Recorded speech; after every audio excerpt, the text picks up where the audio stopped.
Alright guys, it's a little dark, I apologize, it's early. I'm trying to be quiet. We're here on a 62 C10 project truck. We're going to start installing that air conditioning. We're going to get a washer bottle installed. We're going to try to move the alternator to the left side. Maybe mess with the heater control panel, show you how that's done. This kit's kind of new to me. I've done quite a few of them actually, but this is a complete kit. The deluxe kit comes with almost everything you need, basically, except for a belt and a couple other little things. But let's show you how you do this. It's applicable to a lot of vehicles. Mine's a 62 C10 half ton, but it's applicable to a lot of hot rod, rat rod, classic cars that don't have air conditioning and you want to add it. Let's get started. It's probably going to be a 2, maybe even 3-part series because it's pretty involved. It's not hard, just requires some patience, maybe watching a video or two to see how you do it. Let's get into it. About time to get some AC in this truck, or at least mount the box to the firewall.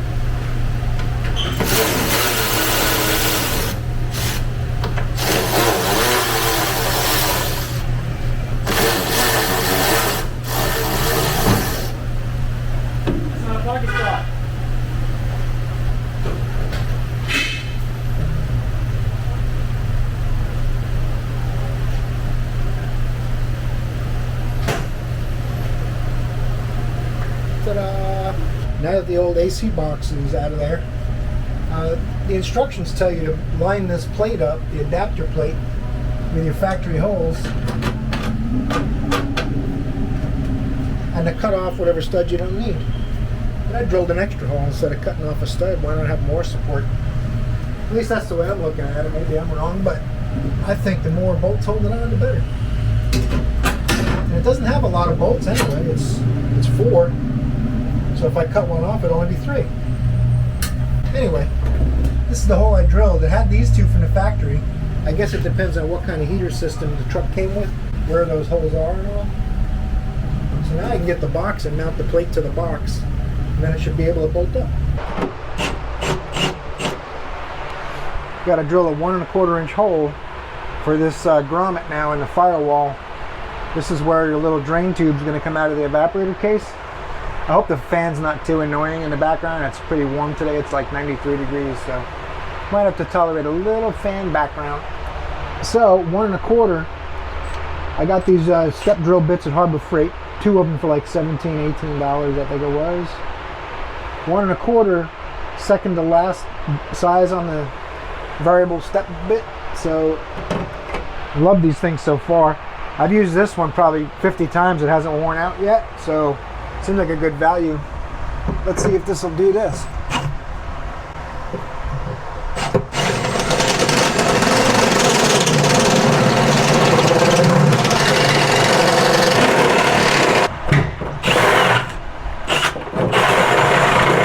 There it is. Woo! That was exciting. I'm gonna let that metal cool off, that hole cool off a little bit before I go shoving my rubber in there. I'll gather up the metal with some magnets and try to get all this out of my way so when I put the carpeting in, it's not squishing around between the sound deadener and the carpet. By then that'll be cooled off. We'll come back installing it. One thing I learned during the fabrication phase, these metal magnets, they really do like attracting metal fragments. So why not take advantage of that? Just dragging it around on the floor. Pretty important, especially so you don't get stuck with metal in your hands and your knees and stuff. So one of the tedious parts, stops the fun for a minute, but so does using tweezers to pick metal out of your skin. Let's see if we can get this rubber grommet in here. You can use a little soap and water if you want, but I'm hoping this thing's going to fit without any of that. You could also paint the metal if you want, but this seal I think is going to be so tight in there, it's not going to be a critical thing. There you go. Alright guys, I'm getting this case ready to bolt onto the firewall. You saw how I fixed the plate to the firewall first. Then you bolt the plate to the case, which is only held on with 3 bolts. But the bulk of the weight is here, so I guess it'll be fine. They know what they're doing, right? Seems a little flimsy, but here's my bolts. It also said remember to cut off one of these, but I decided just to use all 4. I got 4 nuts and washers anyway. I do have a couple of holes in the firewall. I bought this cheap plug kit on Amazon to fill some of the miscellaneous holes. There are lots of holes in the firewall. I think this kit might come with a couple of hole plugs for the heater hoses. I'm going to check that real quick first, and then see what we need out of this kit to fill some of the other holes before we put the case on the firewall, because then it'll be in our way. I did have to put a couple of those plugs out of this kit. One of these and one of those fit right in there. They're nice. I kind of like this little kit. I think it was like $16 or something, and it's got a little marked indentation right there, so if you want to pass wires through it, just cut it with a razor knife. And they even give you a cute little baby razor knife. I'll make sure they're in my Amazon store. Super handy little kit for almost anything. So when I run my wiring and I figure out what holes I need and what holes I don't, I can plug them all up with these. I got one hole that's a little big. I might have to buy one separate individual plug, because it's probably 30-40% bigger than the biggest ones in here, but that's just one hole to deal with. So anyway, put a little more sound deadener mat in here, and ready to put the case up now. My wiring is going to get all redone, so none of this stuff really matters. These are pretty simple vehicles. You're basically looking at the headlights, turn signals, brake lights, stuff like that, a dome light, ignition, alternator, starter. There's not a lot to it, so the only thing is, since I'm adding air conditioning and the wipers and that stuff, but they all come with wiring harnesses. So I'm basically just going to run power and ground with those, and I'm all set. So enough battle. Let's grab that housing and stick it in. Got it over here all prepped up, ready to go. Put some spacers on the studs. Got my drain tube cut. It's a little bit longer than it probably has to be, but it goes into the wheel well by the tire. You don't even see it in the engine compartment. Got spacers on all the studs. I had to find my own makeshift spacer since I insisted on leaving the other stud on there. They tell you to put this on now so it's easier to get to. This is the larger duct. There's 3 pieces of duct. The defrost one's larger. So this is ready to go in. I try to get at least 2 or 3 rings past the detent so it doesn't push off when the first time you run the fan and have it push off. That would be bad. So that goes in the drain tube, bottom stud. These should all line up. Boom, we got air conditioning. Well, if only it was that easy. I'm gonna go out under the hood, and you see where that would block the holes. Now that I've got this in, that would definitely block the holes. Well, let's go outside under the hood, bolt it in so it doesn't fall off. Well, you also have to put this grill, and this is a rheostat basically to control when it turns the compressor off. There's an interruption here. So if the evaporator freezes, it cycles the compressor off, lets the evaporator defrost a certain amount, and turns the compressor back on. You can adjust it. They generally tell you to tighten it all the way up and you back it off till you feel it click on the detent. That's the normal setting. But if you're having problems with your evaporator freezes, then you can back it off a little more, that kind of thing. But the couple of these I've done, I've never had a problem where I had to play with that neither. They always work really well. And this is a pretty small unit, but it's a pretty small truck. It's a 2-door cab, so let's go tighten it up outside. You do want to put the, I do want to put my grommet on there first before I go sticking my bolts on. They tell you to soap everything up, slide this on, fold this back to get it around get it inside the firewall, because it's got a pretty deep recess. But you can see that this hole is smaller than that one, so there's a little leeway. You're only going to go in about that far. So let's do that real quick before I'm going to thread bolts on so I don't push the case off the firewall. I'll thread them on, but I won't tighten them, and then I'll do this first. It also came with a block off plate for the fresh air inlet, so I went ahead and put that on. I used the original screws. I was going to buy a fancy one, and I kept putting it off, waiting to put this kit in, because I said, I wonder if it might come with something for that. And it does. I knew this hole was going to be used, but I wasn't sure about that. So a little bit of foamy glass cleaner. This thing is pretty soft and pliable, but it's a tight fit too. So I guess that's good. Even the drain tube, they realize some people have problems with rodents or whatever, and they've pinched off the drain tube and put a staple in the end, so it's 2 small holes for condensation to drain out rather than a large one, so no creatures, lizards or whatever can climb up in your heater box. So it was nice to see they thought that through. Simple little things like that separate a good kit from a not so good kit. This is a tight squeeze, like they said. I put one of these kits in a Nova, and I put one in my 32 Vicky. I built the 32 Ford Vicky from scratch. I mean, frame and everything, you know, and I wanted air conditioning in it. So I put one of these kits in that. Worked really well, so you can pull the case up, try to make sure the rubber gasket is in the hole completely. I think right there is about as good as it's going to get. Let me try pulling the case out inside a little bit. I think ideally I want that rubber nice and flat inside, so when I tighten the case it helps hold the gasket in place, right? Yeah, that's about as good as it's going to get, I suppose. Yeah, it's pushing on the rubber inside. Okay, tighten these nuts up. I think I got to get a deeper socket. I have a shallow with me. I got to go get some deep sockets and we'll come back. I'm just going to tighten these up. I'm just going to give these a little snug action. Another thing, you don't want to get tight, crazy tight.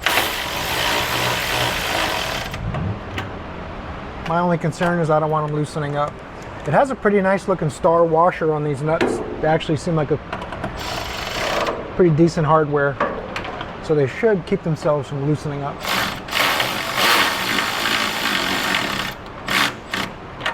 All right, that thing is in.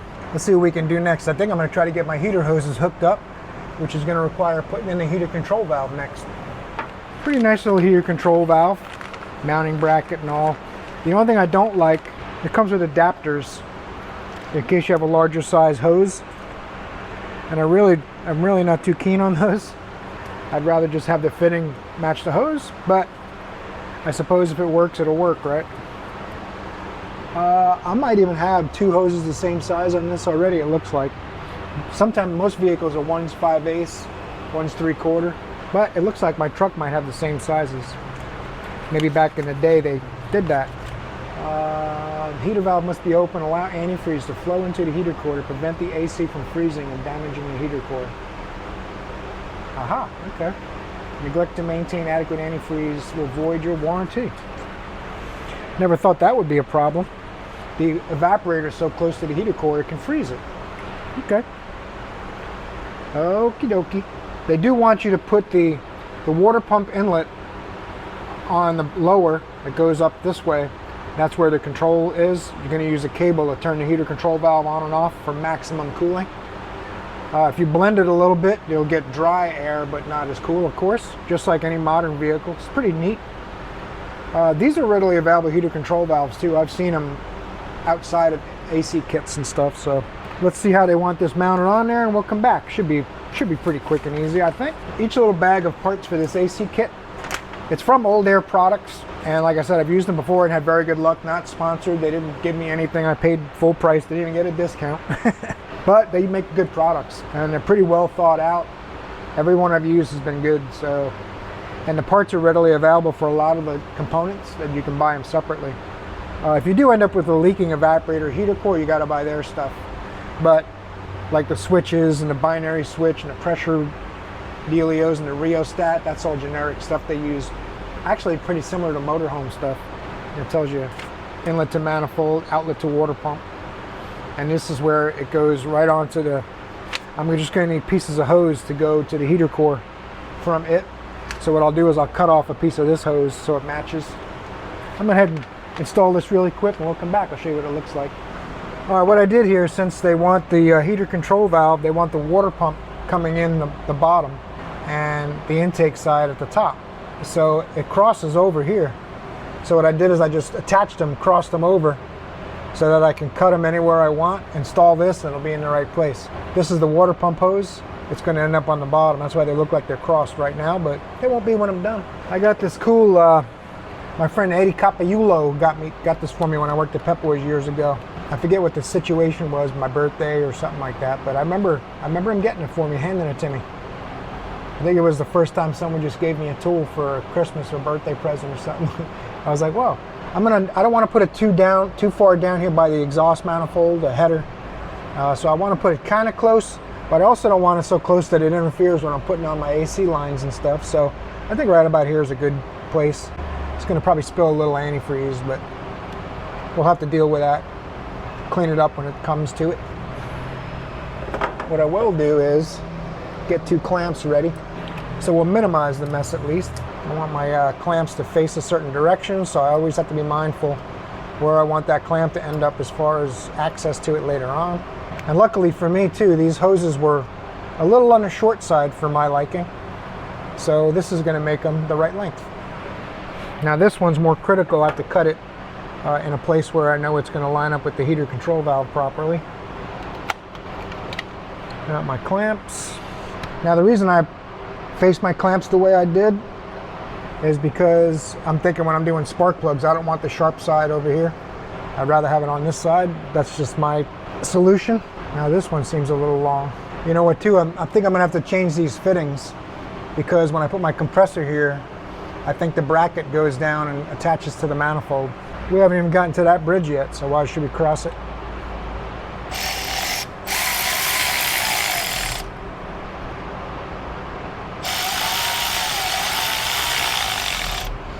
Now when I tighten these, I go until they're flush with the hose.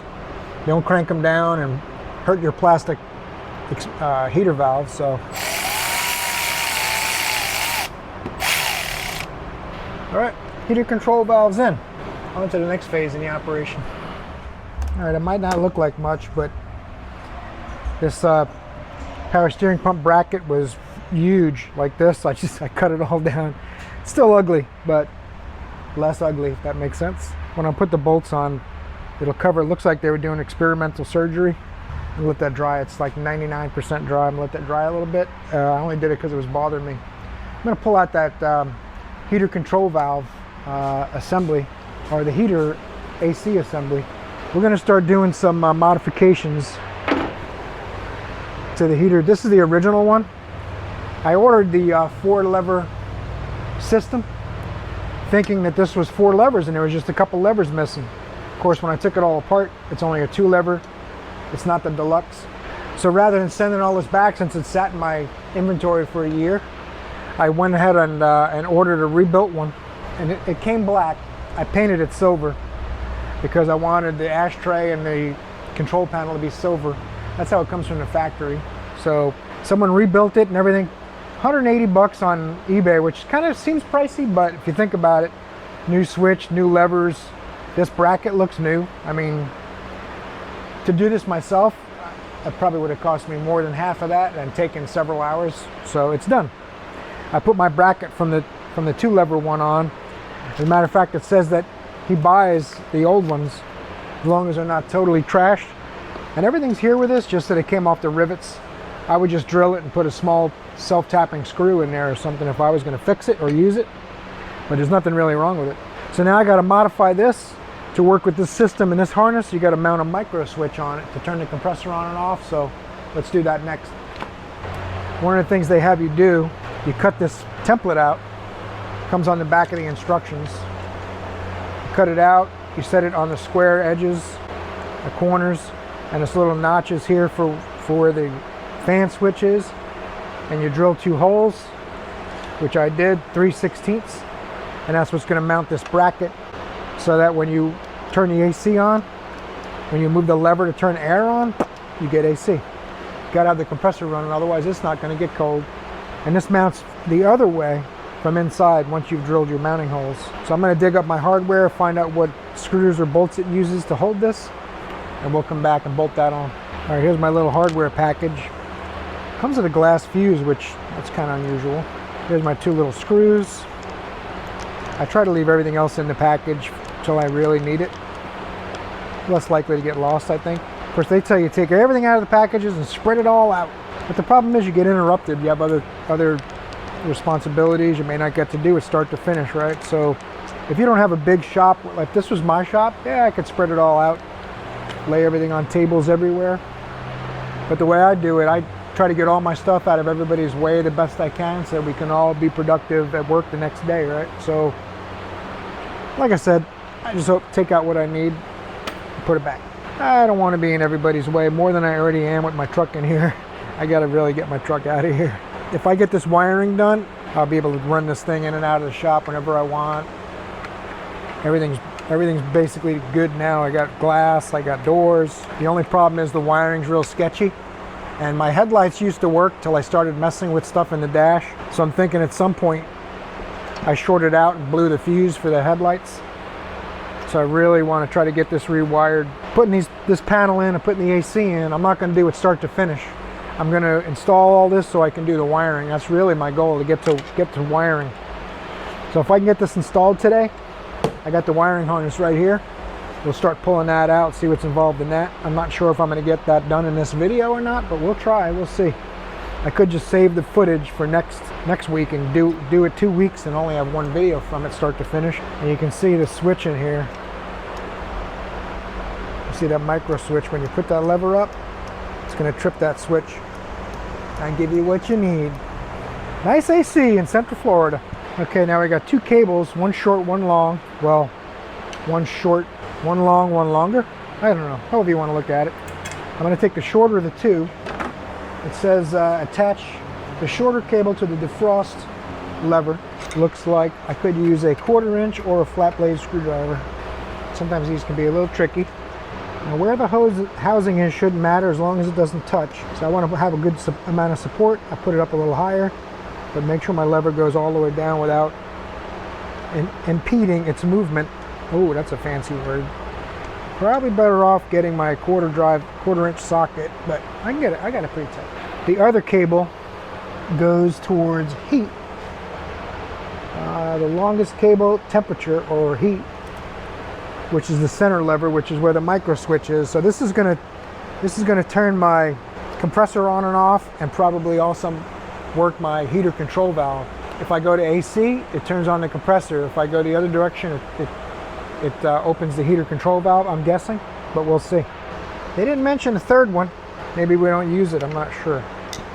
I find if I steer it this way, holding the whole cable, it's a little easier. We'll go ahead and get this thing in the truck. All right, here we are inside the cab again. I've got my blind nut on the bracket. There's also a connector on here for the switch, comes in the harness for the vehicle, for the AC add-on for the vehicle. It's made to fit this specific truck, right? So the connector's already wired and all. All I will have to do when I'm done with this is power and ground, which is awesome. I assumed there was a blind nut here, but there's a little slot, so I'm hoping that my screws are going to be right now, because it had some nasty rusty screws in there. So I've been changing out hardware as I see fit. So my blind nuts were keeping it from going into place, because it actually slides in like that. And now I'll be able to put these screws in, I hope. So there's some type of threads in this actual housing. It's a tight fit. That's faux show. Okay, so that screw will work.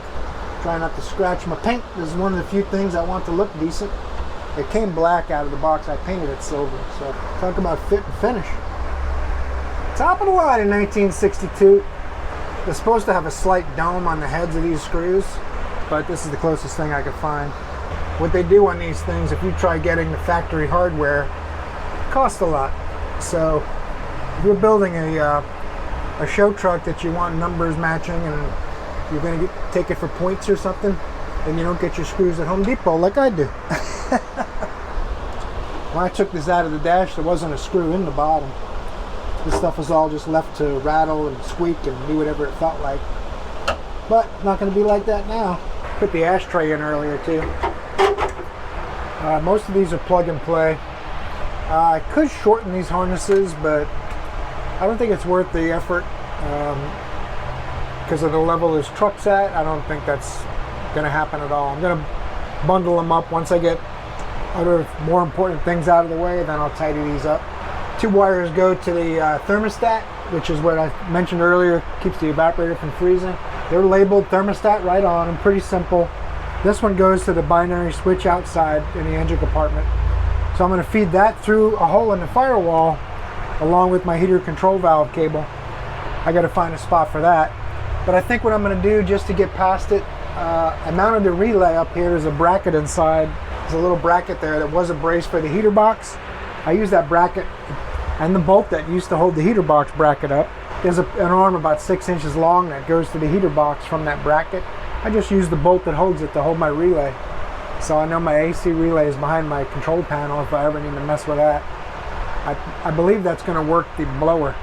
I'm assuming there's going to be a compressor clutch relay outside somewhere separate. I haven't looked through the whole kit yet to see. These two wires I'm not going to do anything with yet because it's saying to go 12 volts key on, and this one is 12 volts blower switch.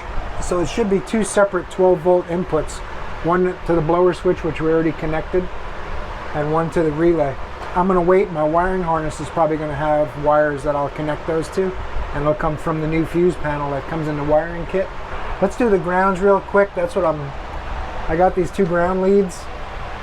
They've already got eyelets on. I'm just going to put a hole in the cowl somewhere around here. I'm going to grind some paint off too.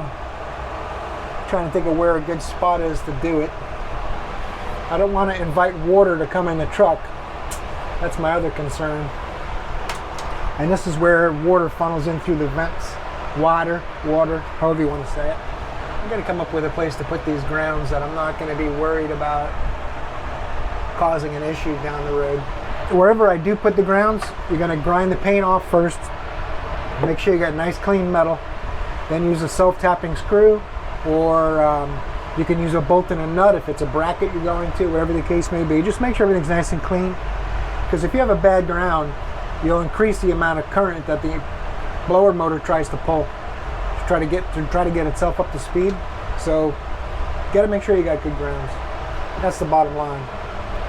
So let me work on that. I'll find a spot, and then I'll hook that up.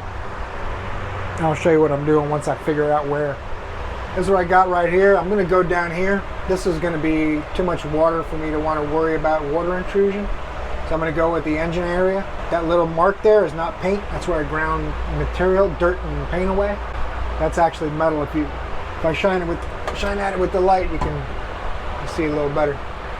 So now I'm going to put I got a decent sized self-tapping screw. I'd call it a medium. And I'm going to use my power tool, run those two grounds on their eyelets right into that. I'll show you what it looks like when we come back. I don't think I can squeeze you guys in there with me. Now these self-tappers, sometimes I'll use them to make the hole, take them back out, and go to a conventional screw afterwards, because they don't like to come in and out. Basically, once you put them in, they're in. But what I'm probably going to do here is install it and be done with it. And if it gives me trouble, then I'll put a regular screw in when I have to remove it.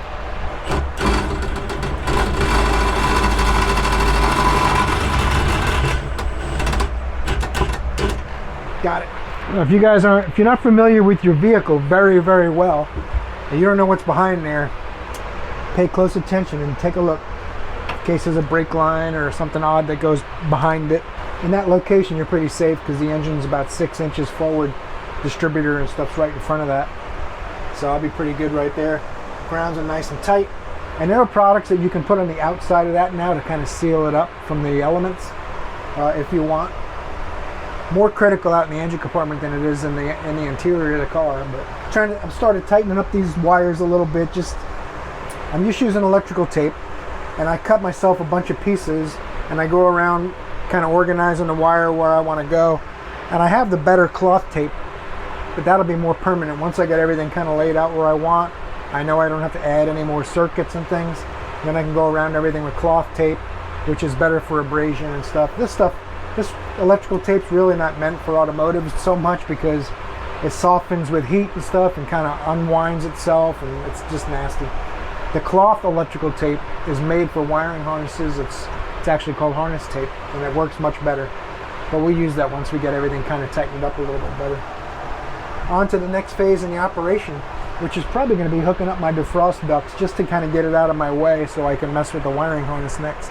I hope that'll show up there, but I got the cable from the defrost lever wrapped. I just looped it once because it's a little long, and you can't cut them. So what I did is I tried to make it fit the case, the shape of the case nice, and not get too much in the way. I'm going to have to tweak it, obviously, and do something like that with it once I put the ducts in here. But you see it's closed on defrost. I got defrost on my dash.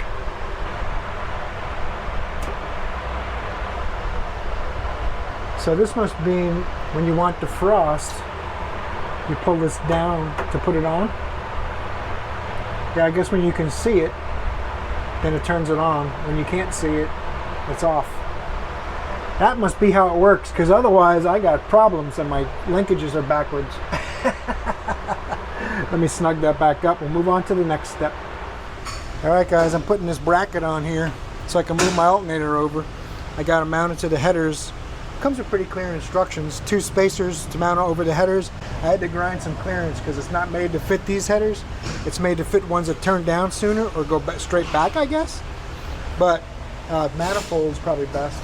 A little bit of grinding right where the header is. None of the bolts are fully tight. I snugged them up. I'll probably have to loosen them again. I also made a little washer bracket.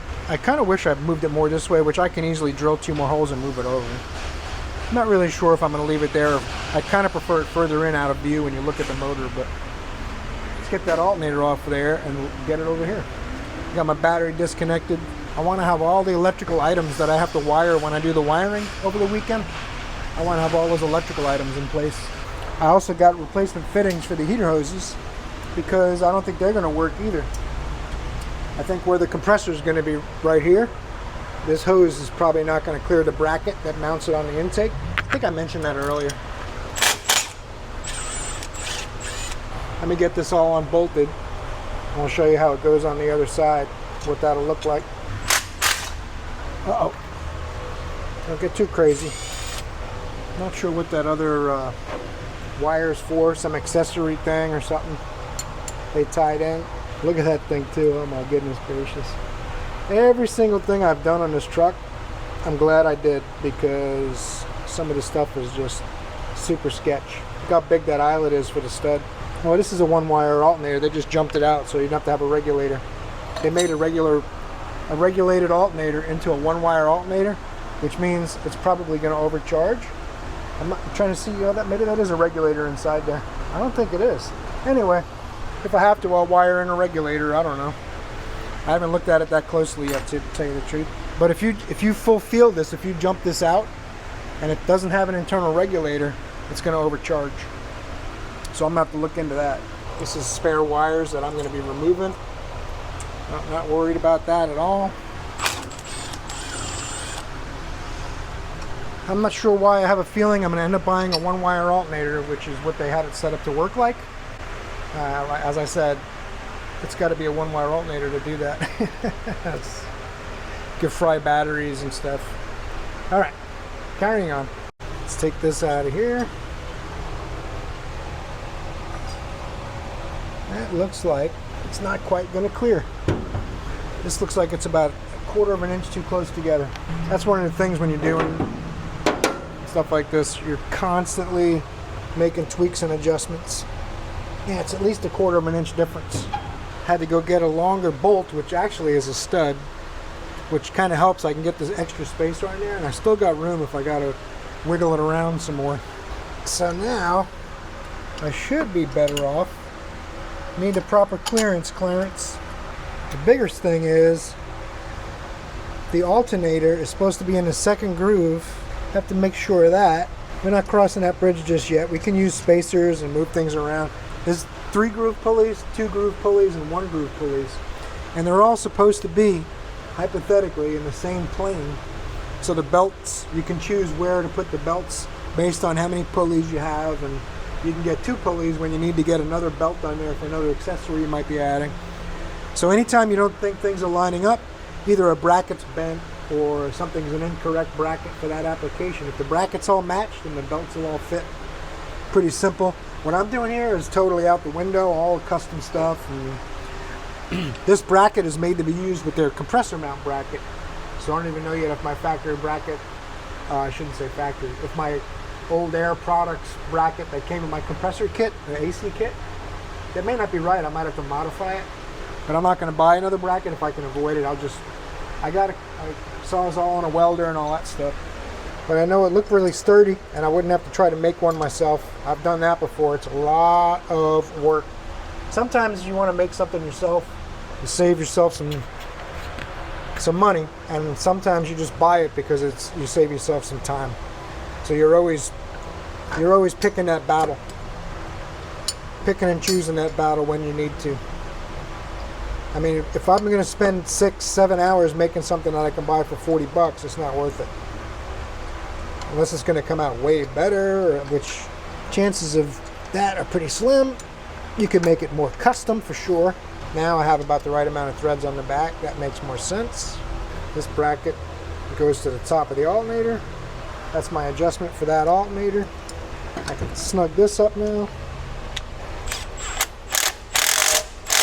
Now I can still get to my power steering if I need to fill that. I'm not going to tighten that up. I will snug it up a little bit though. So we did a lot in this video. I got that AC housing in. I got the control panel modified and I got that installed. We started doing our defroster ducts. We got the alternator transferred over to the other side. Got my washer bottle bracket. I didn't really film that. It was a pretty simple thing. I put a slice in it. I bent it up, welded it, a couple of screws and bolts.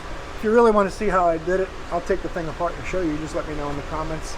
I do, like I said, want to move it further away from the alternator and a little more out of sight so it's closer to the radiator. But other than that, I think we're pretty good to go. Hope you guys enjoyed this project truck video. I hope this video helps motivate you to get on your project vehicle and get something done. You got to torque the like button on your way out if you appreciate this video and you got something from it. See you in the next video. You're awesome.